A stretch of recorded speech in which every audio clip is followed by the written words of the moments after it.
فيه وقد خلت النذر من بين يديه ومن خلفه ألا تعبدوا إلا الله إني أخاف عليكم عذاب يوم عظيم. Dan ingatlah Hud, saudara kaum Ad, yaitu ketika dia mengingatkan kaumnya tentang bukit-bukit pasir.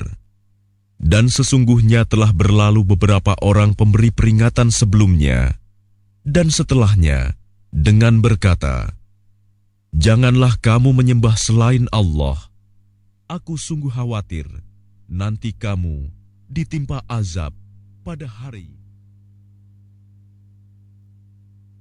Beliau Shallallahu Alaihi Wasallam telah ditanya tentang seseorang yang mendatangi orang lain.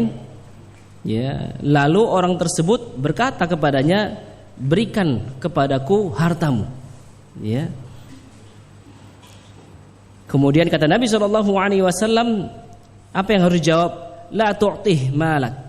Jangan kau berikan hartanya. Jangan kau berikan hartamu kepadanya. Ya. Kemudian sahabat bertanya kembali, "Ara'aita in qatalani?" Apa pendapatmu apabila dia memerangiku, memaksaku? Ya, maka kata Nabi SAW, qatilhu, balas, ya, perangi dia juga. Kemudian sahabat tersebut bertanya lagi, ara'aita in qatalani? Apa pendapatmu wahai Nabi SAW ketika atau bila dia membunuh diriku? Kata Nabi, fa anta syahid, maka engkau syahid. Kemudian sahabat tersebut bertanya kembali, ara'aita in qataltuh? Ya, apa pendapatmu apabila aku membunuh dirinya? Ya, membunuh si penyerang tadi atau orang yang memaksa meminta hartanya. Maka kata Nabi SAW, huwa finnar, dia di dalam neraka. Kenapa demikian? Kata Syekh rahimahullah, karena dia adalah orang zalim yang melampaui batas. Ya, walaupun dia adalah seorang muslim. Apabila datang seorang muslim kepadamu, ya, ingin untuk memerangi dirimu, ya, dengan tujuan ingin mengeluarkan dirimu dari negerimu atau dari rumahmu, maka lawan dia, perangi dia. Ya. Apabila engkau berhasil membunuhnya, maka dia di dalam neraka. Apabila engkau terbunuh, maka engkau syahid. Maka jangan kamu katakan, bagaimana aku bisa membunuh seorang muslim? Jangan katakan demikian, jangan kamu tanyakan demikian, ya. Kenapa? Karena dia adalah orang zalim aslinya, walaupun muslim. Ya, seandainya ya kami mengikat atau kita mengikat tangan kita di depan orang yang zalim, melampaui batas, yang mereka tidak peduli akan keadaan seorang mukmin, kalaupun mereka menjaga seorang mukmin, maka tanpa ada rasa tanggung jawab dan tanpa ada rasa kepedulian, maka ya, niscaya orang yang zalim tadi ya akan memiliki kekuasaan. Niscaya dia akan merusak di muka bumi ini. Ya, setelah sebelumnya telah diperbaiki. Oleh karena itu, kita katakan dalam permasalahan ini, yaitu bahwa permasalahan ini bukanlah masalah qital thalab. Ya, peperangan karena tuntutan, bukan. Ya, karena ingin mencari sengaja untuk berperang, bukan. Tapi di sini adalah qitalud difa', ya, peperangan atau pembelaan yang dilakukan karena penyerangan orang lain. Sedangkan qitalud thalab, ya, kata Asy-Syaikh rahimahullah, ya, beliau kembali menjelaskan tentang qital difa' sebelum menjelaskan qitalud thalab. Ya. Sudah diketahui bahwasanya aku tidaklah keluar untuk berperang atau untuk memerangi seorang muslim karena aku menginginkannya, ya. Akan tapi aku membela diriku, aku membela hartaku, aku membela keluargaku, walaupun orang yang aku perangi itu adalah seorang mukmin. Ya. Padahal ya, tidak mungkin seseorang yang memiliki keimanan untuk menyerang seorang muslim agar dia bisa menguasai keluarga dan hartanya. Sama sekali tidak mungkin, kata Syekh. Oleh karena itu kata Nabi sallallahu alaihi wasallam, sibabul muslim fusuq wa qitaluhu kufrun. Mencela seorang muslim itu adalah kefasikan dan memeranginya adalah kufur, kekufuran. Tidak ada keimanan bagi seorang yang menyerang seorang muslim atau kaum muslimin secara mutlak.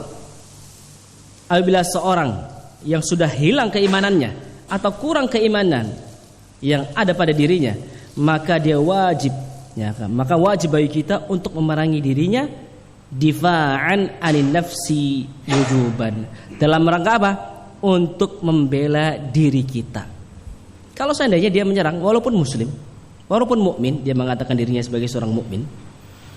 Ya, karena Nabi sallallahu alaihi wasallam menyatakan qatilhu, perangi dia. Ya. Sebagaimana tadi sabda beliau dari hadis yang sebelumnya disebutkan. Lalu sahabat tersebut mengatakan, kalau dia membunuhmu, ya, atau kalau kamu membunuhnya, fahuwa finnar, maka dia dalam neraka. Kata Nabi sallallahu alaihi wasallam. Wa in qatalaka fa anta syahid, kalau dia berhasil membunuhmu, maka engkau syahid. Kenapa demikian? Karena sungguhnya engkau berperang untuk membela hartamu, membela keluargamu, dan membela dirimu sendiri. Ya. Dan kesimpulannya adalah bahwa di sana ada dua peperangan yang dikatakan sebagai qital lit talab, ya, perang karena tuntutan. Ya. Maksudnya adalah seperti ungkapan aku pergi, ya, untuk berperang atau memerangi manusia di negeri mereka. Maka ini tidak boleh kecuali bisyurutin muayyanah, dengan syarat-syarat tertentu atau yang sudah ditentukan. Ya, itu Nabi kita talab. Ya, aku pergi ingin memerangi manusia di negeri mereka, ya, maka tidak boleh ini kecuali dengan syarat-syarat yang harus dipenuhi. Contohnya adalah seperti ucapan ulama, apabila penduduk suatu negeri meninggalkan adzan, tidak mau adzan, padahal memang adzan ini bukan termasuk rukun Islam, maka wajib bagi waliul amr, ya, pemimpin negeri, untuk memerangi mereka agar mereka mau adzan. Kenapa demikian? Karena mereka meninggalkan satu syiar dari syiar-syiar Islam. Atau contoh yang lain, apabila mereka meninggalkan sholat id, mereka mengatakan kami tidak sholat id di rumah-rumah kami dan juga tidak di lapangan, di padang pasir, maka wajib kita untuk memerangi mereka. Ya, seandainya ada sebuah kaum yang mereka mengatakan bukankah adzan itu bukan termasuk rukun Islam, maka kita katakan iya benar, memang bukan, akan tapi dia termasuk syiar dari Islam. Maka kita perangi kalian, kami perangi kalian sampai kalian mau adzan. Begitu juga contoh yang lain, apabila dua kelompok dari kalangan kaum mukminin saling berperang. Ya. Misalnya adalah dua kabilah yang di antara mereka terdapat sifat asobiyah, fanatisme terhadap kelompoknya, saling berperang. Wajib bagi kita untuk mengislahkan mereka. Apabila salah satu dari keduanya berbuat zalim, melanggar aturan Allah Subhanahu wa taala kepada yang lainnya, maka wajib kita memerangi mereka yang berbuat zalim tersebut sampai kaum tersebut kembali kepada Allah Subhanahu wa taala, ya. Padahal kaum itu adalah mukminah, kaum yang mukmin. Ya. Maka tetap wajib kita memerangi mereka ketika mereka tidak mau kembali ke perintah Allah Subhanahu wa taala. Akan tapi di sana ada perbedaan antara qital difa', ya, peperangan untuk pembelaan, dan qital talab, ya, peperangan karena ingin memerangi. Ya, talab itu adalah maksudnya kita tidak menginginkan perang kecuali kepada orang, ya, yang diperbolehkan oleh syariat untuk diperangi. Adapun difa', maka mesti kita untuk membela diri. Ya. Kita difa', contohnya tadi seperti misalnya rumah kita di bobol maling misalnya. Ya, ingin mengambil harta, kemudian kita mengetahuinya, qatilhu, perangi dia. Sebagai bentuk apa? Sebagai bentuk pembelaan diri. Itu kita difa.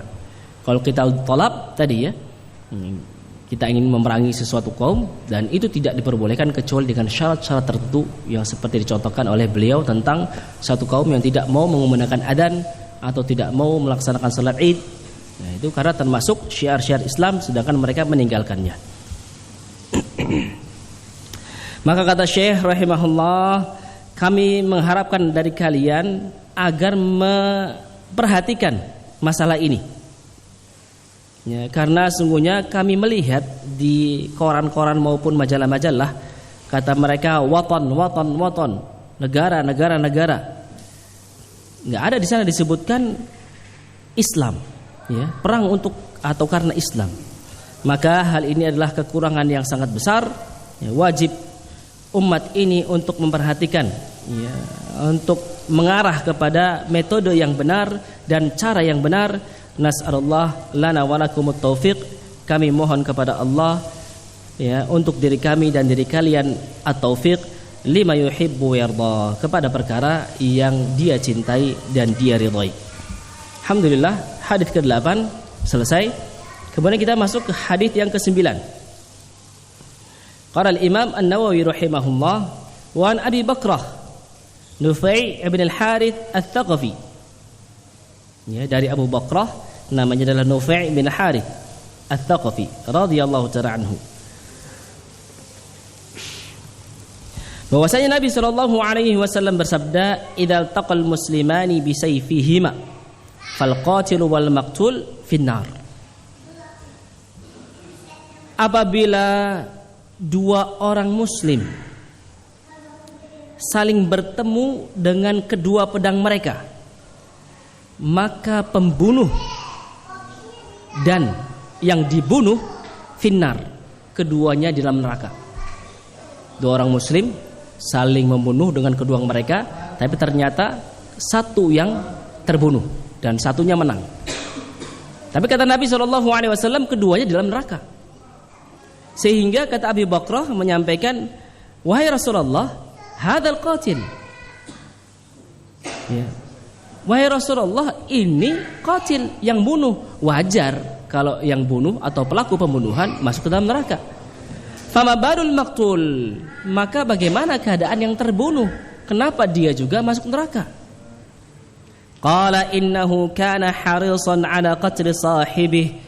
Kata Nabi SAW memberikan penjelasan, karena sungguhnya dia adalah orang yang bersemangat untuk membunuh saudaranya. Lihat, berarti dia memiliki niat aslinya untuk membunuh saudaranya. Ya, ternyata kalah. Ya, sehingga dia terbunuh. Jadi pada dasarnya keduanya memiliki niat untuk saling membunuh. Tapi satu yang kalah, satu yang menang. Dan keduanya finnar karena sebab niat tersebut. Kemudian Asy-Syaikh rahimahullah menyampaikan, "Idzal taqal muslimani bi sayfihima." Apabila dua orang muslim, ya, saling bertemu dengan kedua pedangnya. Ya, jadi maksudnya adalah setiap salah satu dari keduanya ingin membunuh yang lainnya atau saling membunuh. Ya, sehingga mereka berdua saling apa? Menghunuskan pedangnya. Ya, demikian pula seandainya atau apabila, ya, salah satu dari keduanya menampakkan senjatanya seperti senapan misalnya, ya, atau yang selainnya dari alat-alat yang bisa membunuh seperti batu atau yang sejenisnya, ya, sama saja.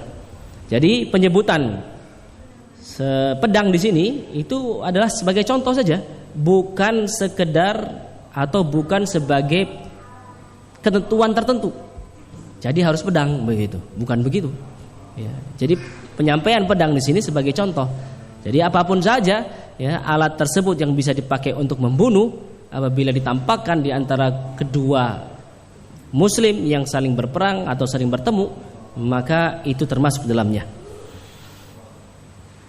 Ya, bahkan kata Syekh, apabila seorang atau dua orang muslim, ya, saling bertemu dengan perantara apapun yang bisa digunakan untuk membunuh, lalu salah satu dari keduanya membunuh yang lain, maka pembunuh dan korban yang dibunuh keduanya di neraka. Waliyadzubillah. Karena sebab itulah Abu Bakrah berkata kepada Nabi sallallahu alaihi wasallam, "Hadzal qatil." Ini yang bunuh, wajar masuk neraka. Ya. Maksudnya apa dari ucapan hadzal qatil? Jadi keberadaannya di dalam neraka suatu yang jelas karena dia membunuh. Begitu. Karena dia telah membunuh suatu jiwa ya yang mukmin dengan sengaja. Dan orang yang membunuh jiwa yang beriman ya, seorang mukmin dengan sengaja tanpa alasan yang benar, maka dia di neraka jahanam. Allah Subhanahu wa taala berfirman, "Wa may yaqtul mu'minan muta'ammidan fajazaohu jahannam khalidan fiha wa ghadiballahu 'alaihi wa la'anahu wa 'adda lahu 'adaban 'azima." Barang siapa yang membunuh seorang mukmin dengan sengaja, maka balasannya adalah jahanam. Ya, kekal di dalamnya. Dan Allah murka kepadanya. Allah melaknatnya dan Allah memberikan atau mempersiapkan untuknya adab yang pedih. Maka Abu Bakrah radhiyallahu ta'ala anhu berkata kepada Nabi sallallahu alaihi wasallam, "Hadzal qatil." Ini orang yang bunuh. Berdasarkan ayat tadi, paham beliau bahwa orang yang membunuh dengan sengaja seorang mukmin kekal dalam neraka, ya, atau balasannya adalah di neraka jahanam. Ya, balasannya adalah neraka jahanam. Maka kalimat ini, ya, ucapan hadzal qatil, ini yang bunuh, kata Asy-Syaikh rahimahullah, itu diketahui dalam pembahasan munadharah bit taslim, ya, berargumentasi, ya, berdiskusi, menyampaikan argumen bit taslim, karena dia sudah menerima satu permasalahan tertentu. Jadi dia menerima Abu Bakrah itu bahwa al-qatil finnar. Hanya saja dia berargumentasi, kenapa yang dibunuh juga finnar? Begitu. Ya. Maksudnya apa? Kami menerima, ya, bahwa qatil itu finnar, orang yang membunuh di dalam neraka. Maka bagaimana keadaan orang yang dibunuh? Bagaimana dia bisa masuk dalam neraka padahal dia adalah orang yang dibunuh? Nah, itu maksudnya, ya. Jadi berargumentasi dengan sebab menerima terhadap suatu pernyataan, begitu. Maka kata Nabi sallallahu alaihi wasallam, ini alasannya, ya, yang perlu diperhatikan barakallahu fikum, li'annahu kana harisan ala qatli sahibih, karena dia adalah orang yang bersemangat untuk membunuh saudaranya. Ya. Karena dia adalah orang yang bersemangat untuk membunuh saudaranya.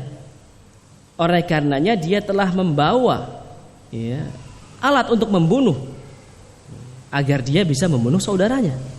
Akan tapi ternyata dia kalah, sehingga dialah orang yang terbunuh. Begitu. Maka orang seperti ini, ya, waliyadzubillah, ya, artinya dia masuk ke dalam neraka, ya, karena sebab niat untuk membunuh, dan amalannya merupakan sebab yang bisa mengantarkan, ya, mengantarkan kepada apa? Kepada perbuatan membunuh, yaitu membawa alat pembunuhan, menyerangnya. Itu sudah sama.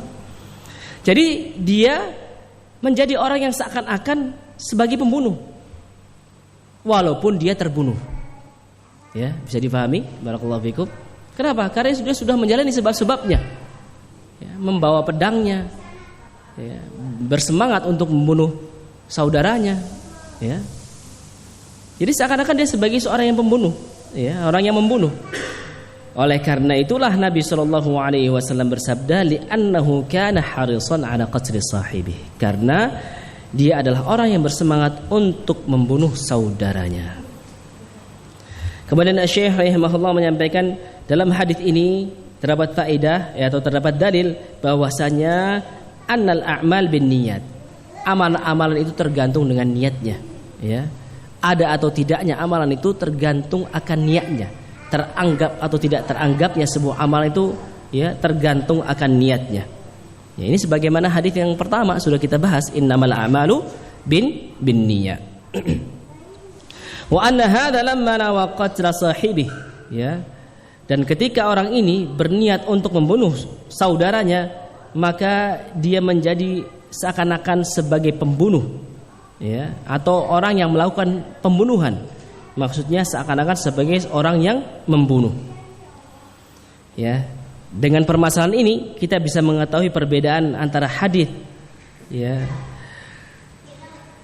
hadis ini dan hadis yang telah disampaikan oleh Nabi SAW. Barang siapa man qutila duna damih fahuwa syahid, barang siapa yang terbunuh karena membela, ya, jiwanya, maka dia syahid.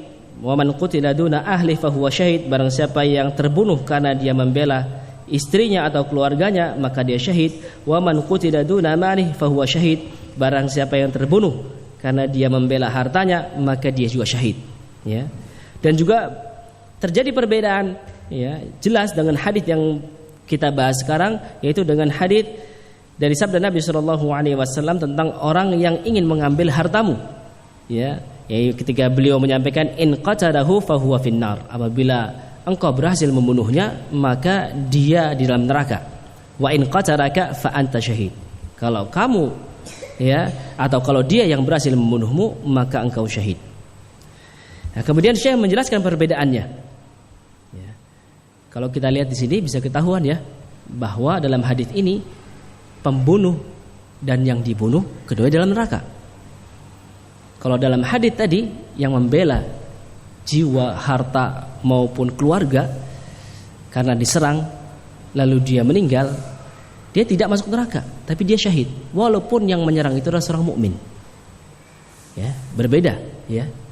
Berbeda di sini. Nah, kemudian beliau menjelaskan hal tersebut karena seseorang apabila ia membela hartanya, keluarganya, jiwanya, kehormatannya, maka dia membela dari seorang yang berbuat zalim dan orang yang menyerang dirinya.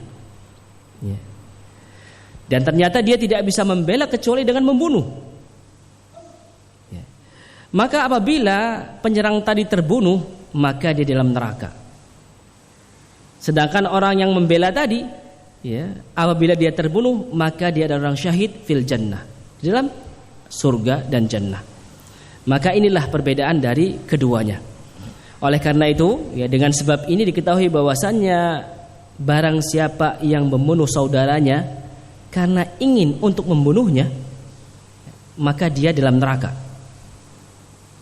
Maka dan barang siapa yang membunuh saudaranya, ya, dalam keadaan dia ingin untuk membunuh saudaranya tapi ternyata lemah, tidak mampu atau kalah, maka orang yang terbunuh juga di neraka. Al-qatil wal maqtul finnar, yang terbunuh dan yang dibunuh di neraka. Ya. Dan dalam hadis ini juga terdapat dalil tentang besarnya dosa membunuh. Ya, bahwasanya, ya, pembunuhan itu termasuk sebab-sebab masuknya seorang ke dalam neraka, waliyadu billah. Ya, dalam hadis ini juga terdapat dalil bahwasanya sahabat radhiyallahu anhum mereka biasa, ya, menyodorkan atau menyampaikan kepada Rasul sallallahu alaihi wasallam suatu kerancuan sehingga beliau, yaitu Nabi sallallahu alaihi wasallam, bisa menjawab, ya, dari kerancuan tersebut. Sebagaimana Abu Bakrah menyampaikan hadzal qatil, ini yang bunuh. Nah, ya wajar dia masuk neraka. Nah, ada iskal di sana, ada rancu di pikiran Abu Bakrah. Lah bagaimana yang dibunuh? Fama balul maqtul, kenapa dia masuk neraka juga? Begitu. Ditanya kepada Nabi sallallahu alaihi wasallam. Kemudian Nabi sallallahu alaihi wasallam menjawabnya. Dan termasuk dari perkara ini juga yang biasa para sahabat menanyakan tentang hal-hal yang mereka masih rancu, bahwasanya ketika Rasul sallallahu alaihi wasallam mengabarkan bahwasanya Dajjal akan tinggal di bumi ini selama 40 hari. Satu hari pertama seperti setahun, ya. Hari kedua seperti sebulan. Hari ketiga seperti sepekan. Dan sisa-sisa harinya seperti hari-hari kita sekarang ini. Akhirnya sahabat pun bertanya kepada Nabi sallallahu alaihi wasallam, "Wahai Rasulullah, hari yang ini, yang seperti setahun ini, apakah cukup bagi kita untuk melakukan sholat seperti sholat satu hari, yaitu hari pada kita sekarang ini?" Kata Nabi SAW, "La, uqduru lahu qadrah, ya. Tidak cukup, ya. Akan tapi apa? Sesuaikanlah kadarnya, ya. Sesuaikanlah kadarnya, perkirakanlah kadarnya. Maka pada hadis ini, ya, terdapat dalil yang paling jelas tentang bahwasanya tidak ditemukan, ya, alhamdulillah, dalam kitab dan sunnah tidak ditemukan sesuatu yang mustabih, yang rancu, ya, yang tidak punya solusi sama sekali. Akan tapi yang didapatkan adalah apa? Ketidakmampuan seseorang untuk memahami, ya, dan kelemahan dalam mengetahui solusi tersebut, atau tidak mampu seorang sehingga dia tidak bisa mencari, tidak bisa meneliti, tidak bisa berkonsultasi, ya, sehingga akhirnya perkara tersebut menjadi rancu atasnya. Adapun yang waqi', yang jelas adalah bahwasanya tidak ada dalam Al-Qur'an dan sunnah, alhamdulillah, sesuatu yang rancu kecuali ada pembatalnya, penggugurnya, solusinya di dalam kitab dan sunnah, baik ada secara langsung ataupun sebagai bentuk jawaban dari pertanyaan yang terjadi atau yang ada atau yang disampaikan dari sahabat radhiyallahu ta'ala anhum. Wallahul muwaffiq.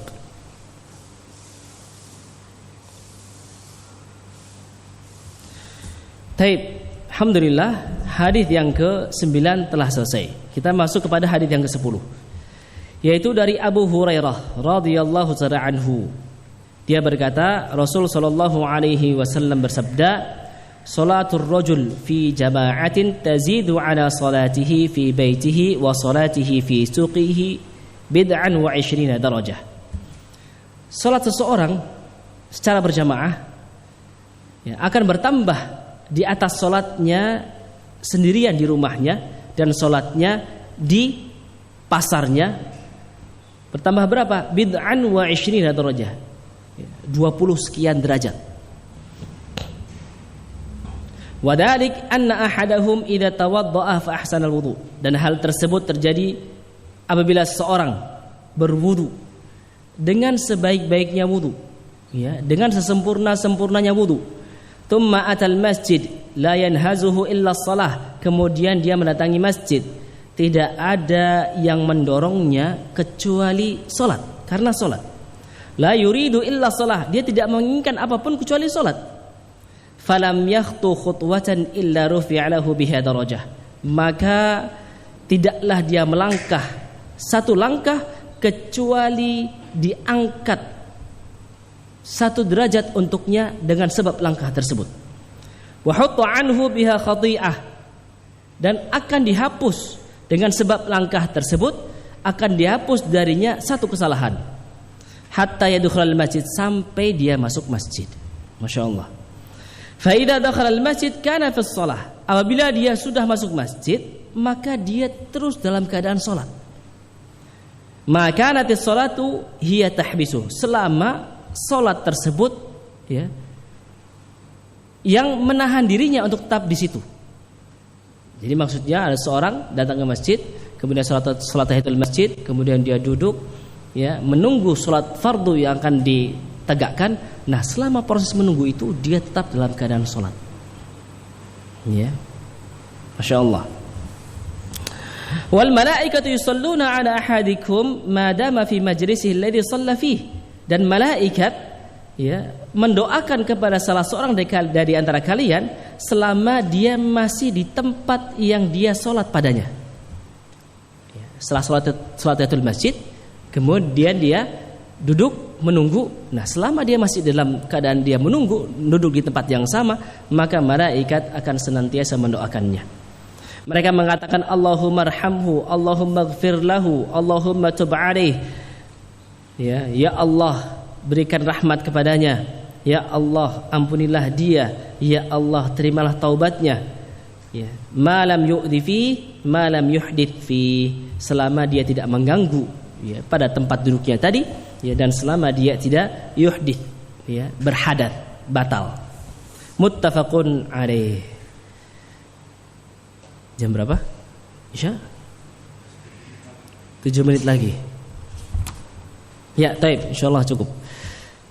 Dan ini adalah lafaz Imam Muslim, ya, dan makna dari yanhazuhu yaitu tidak ada yang mendorongnya, yaitu adalah maknanya yukhrijuhu wa yunhiduhu, ya, tidak ada yang mengeluarkan dirinya dari rumahnya kecuali untuk sholat. Tidak ada yang membuat dia bangkit dari tempat duduknya, ya, yaitu dari rumahnya, kecuali adalah sholat. Itu adalah niatnya dia ketika berangkat dari rumahnya. Kemudian kata syarih rahimahullah, yaitu Asy-Syaikh Muhammad bin Shalih Al-Utsaimin, apabila seorang sholat, ya, di masjid bersama jamaah, ya, dan sholat ini merupakan sholat yang paling utama daripada dia sholat di rumahnya atau di pasarnya, ya, sebanyak 7 atau 27, ya, derajat lebih banyak daripada dia sholat di tempat tersebut.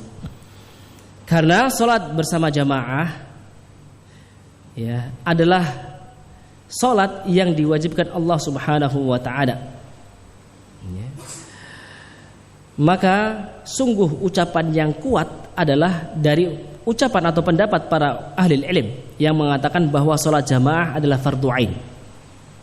Fardu ain artinya kewajiban yang melekat tiap individu mukallaf, ya. Jadi semua individu yang sudah mukallaf baligh, maka dia terkena kewajiban tersebut. Dalam hal ini adalah sholat jamaah, ya. Maka wajib atas seorang, ya, untuk dia sholat bersama jamaah di masjid berdasarkan hadis yang datang tentang permasalahan tersebut, dan juga berdasarkan apa yang diisyaratkan oleh Allah Subhanahu wa taala dalam Al-Qur'an ketika dia berfirman, wa idza kunta fihim fa aqamta lahumus shalah faltaqum ta'ifatum minhum ma'ak.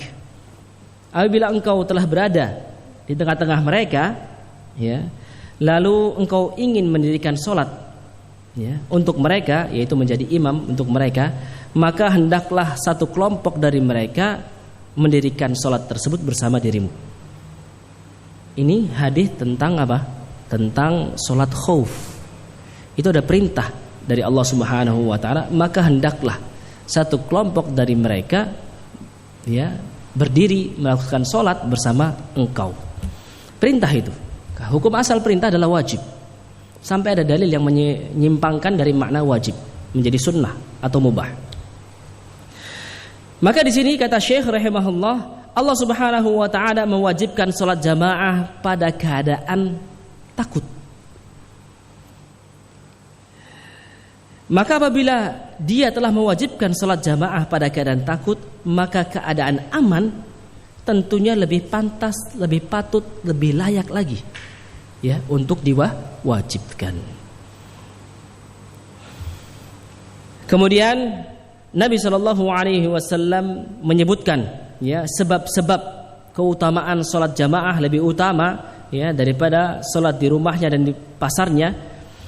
Bahwasanya seorang idza tawaddaa fi baitihi fa asbaghal wudu, apabila dia berwudu di rumahnya lalu dia menyempurnakan wudunya, thumma kharaja min baitihi ilal masjid, kemudian dia keluar dari rumahnya menuju masjid, la yanhazuhu aw la yukhrijuhu illa shalah, dan tidak ada, ya, yang mendorongnya atau yang mengeluarkannya kecuali salat. Lam yakhtu khutwatan illa rafa'allahu lahu biha darajah wa hatta anhu biha khati'ah, maka tidaklah dia melangkah satu langkah kecuali Allah Subhanahu wa taala akan mengangkat baginya, ya, dengan sebab langkah tersebut satu derajat, dan Allah Subhanahu wa taala akan menghapuskan darinya dengan sebab langkah tersebut satu kesalahan. Sama saja apakah, ya, rumahnya tadi, ya, tempat tinggalnya itu dekat dengan masjid atau jauh, maka setiap langkah akan menghasilkan dua faedah, kata Syekh. Faedah yang pertama adalah bahwasanya Allah Subhanahu wa taala akan mengangkat derajat dengan sebab langkah tersebut. Faedah yang kedua adalah bahwa Allah Subhanahu wa taala akan menghapuskan satu kesalahan darinya, ya, dengan sebab langkah tersebut. Maka ini adalah keutamaan yang besar, dan itu terus menerus terjadi hatta yadkhulul masjid, sampai dia masuk masjid. Apabila dia sudah masuk masjid, kemudian dia sholat, ya, dengan sholat yang telah ditetapkan untuknya, maksudnya sholat tahiyatul masjid atau sholat rawatib misalnya. Kemudian dia duduk menunggu sholat, ya, sholat wajib yang akan ditegakkan. Maka fa innahu fi sholatin man tadhara shalah. Dia tetap dalam keadaan sholat selama dia menunggu sholat tersebut, ya, sholat wajib. Wa hadhihi aidan ni'matun 'azimah. Ini juga merupakan nikmat yang besar.